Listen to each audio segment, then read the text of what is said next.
Grenade. Yo. Sokubuuza abakola ku mwanya. Yeah, abantu mwenna batulaba bampita Grenade Official era mbalamusizzaako mbitiibwa byammwe mwenna gye muli eyo. Ofaana bulungi uganda. Thank you, bro. As always.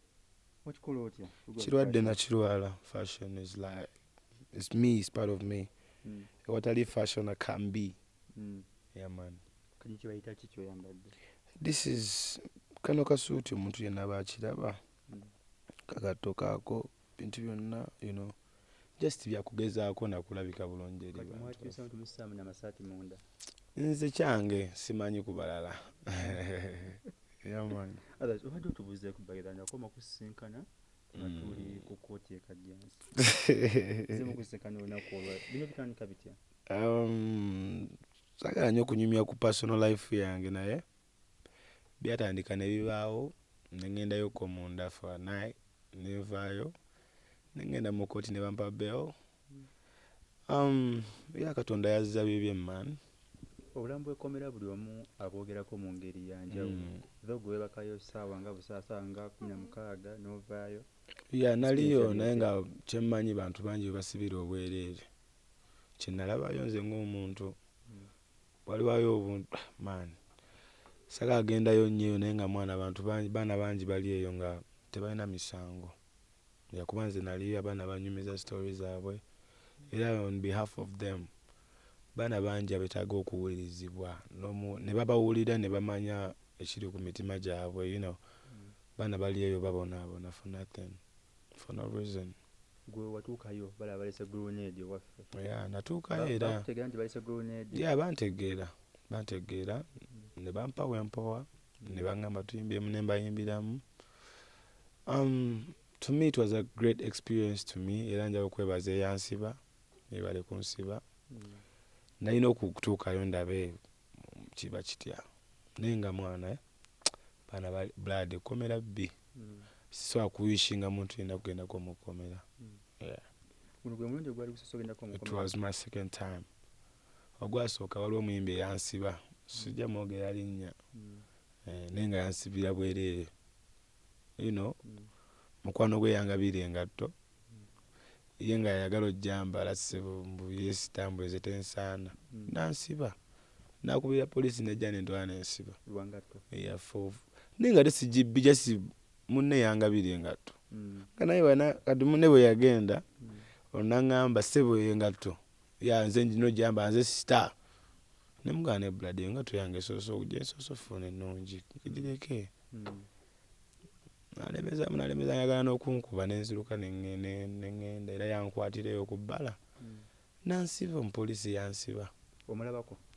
Omupoliisi? No, ono yakusibye omuyimbi. Mulaba era muyimbi w'amaanyi nnyo mu ggwanga. Mwogera?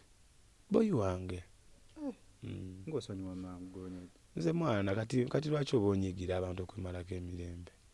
Nze bwe nkola ekibi kasoba tutudde bulamu bwange era mmanya nti ono ali bwati ne bwati era nenninyamu mu maaso era I was nothing by then kati I'm somebody, so that Katonda alina engeri gy'akolamu ebintu bye. Me I don't stress bro. Yeah, man. Ebigambo byajja bingi grenade ng'osibiddwa. Olabira abantu abatakwagala abantu bagamba balesi bamusiba omwana oyo agala baka abasajja agala abakyala bakuliridde. Buli omu akkiriza okwogera kyayagala ate buli omu alina obulamu bwe, so buli yayogera kyayogera kasimaake naye nga buli omu akkirizibwa sijja kati nga muntu yenna butogera kyayagala. This is a free world and this is a free country. Buli omu asobola okukola ola ne president gwe bwogerako, you know, buli omu asobola okwogera kyonna kyayagala, so abo sina kyamaanyi kyaboogerako abo bya. Musango gutuuse wasofa? Bwe kiriggwa era ndowooza nja bagamba naye for now sina kyakyogerako. Mukyali mu kkooti? Ndi ku bail. Omukyalo ono wamusonyiwa?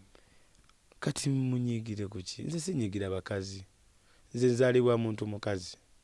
Maama wange mukazi. Maama wo muki? So anyigira mukazi kyova sisobola kuba mukazi siyomba na mukazi. Omukazi yalina oyomba n'omusajja yalina oyomba atambula agende cause I'm a man bro. Bwe nkuba omukazi ayinza n'okufa, so I don't fight ladies kuba bwekuba omukazi manga akubye mama wange so sobola kunyigira mukazi era I don't have any problem with anybody simulinaako obuzibu bonna bambi. Omuntu ayogera erinnya Grenade litambula n'ebigambo bibiri. Grenade w'abakyala abakuliriddemu. Kati ngenda kugambayo ekintu nze nabeera ku streets, nze nkulidde ku bbala nga nsula ku cement mu myala. Kati bwe baba bannyumyako obanga waliwo ebigambo ebingobererwako, that's a blessing. I don't deny nothing. Like muntu asobola okugira kyonna kyayagala. But that's a blessing to me kuba nze ani eyava eri Antonde ku bigere netuuka e Kampala ku bigere. Netuuka e Kampala nensula ku kkubo emyaka. So kati ojja oŋŋambe nti bakwogerako ku TV ate nyiige. No, it's a blessing. Yeah, era bannaayo omuntu akkirizibwa okugira yonna kyayagala. Kasita otavuma mama wange, kasita ota including bintu byaki. Nenga kinjala ogamba abafanzi bange mwenna bali abandaba. People talk. Ate abantu kuba kye nalabye kati abantu bakikozesa fujo to spoil my name. Naye kyenjagala omumanye nti omuti oguliko ebibala oguliko omuyembe ogwengedde. Oli bibala kugamba kati. Nze ndi kibala mwana. Wekiba kibala oli kibala akigwe. Ndi kibala gwe kyobamanya nze ndika apple. Buli mwana yanokali. Yeah, naye nga bafanzi bange kyenjagala obagamba si buli kimu kyogerwa mbu kiba kituufu. Yeah, naye nga kyemba mmanya ebintu bibaawo. Wali wakava mu kkomera wooti ofunye bell n'ota oluyimba. Era abantu bamu ne bagamba kaali kabadde. To be honest, omanyi nze ndi muyimbi ate ndiwo okwogerera abantu abangi nnyo. So experience buli muntu agiyiseemu bangi nnyo bagiyiseemu. Ayi nange we nagiyitamu nagamba let me communicate with my people. So nava ku kyendowooza ekiriwo mu nsi buli omu kyayitamu. Understand kuba teri muntu atalina X, teri muntu atalina teri muntu atalina bantu baagala musuula oba kumubbako ttaka. Luno olimba lwogera ebintu bingi by the way bw'olugowinga weewanika. So okugamba nti wajja kubba ttaka lyange ne tugenda mu kooti n'enkuwangula. Weewanika. Nenga y'oluyimba lwe wajjira. I'm a very talented person. Ne manager wange ali very talented. Ne team yange tuli very talented. We can write a song in just 2 seconds galuwedde. So me to make a song it can't even take me 2 hours galuwedde. So I think this song is a great song. Luyina message eri strong. Era lwogerera abantu bangi. I decided to give my people that kubanga ndiwo communicating n'abantu bange. Wangamba ne true story. Of course, bro. Choga toinayo X. All sides. Buli muntu alina X, buli muntu alina byayitamu ebyo mutamanyi. So nze bwe masobola okwogera to the world. You speak for them. Yeah.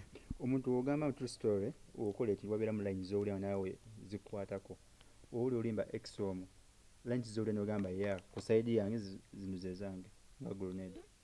Bro, I released the tune. So you better go to that song.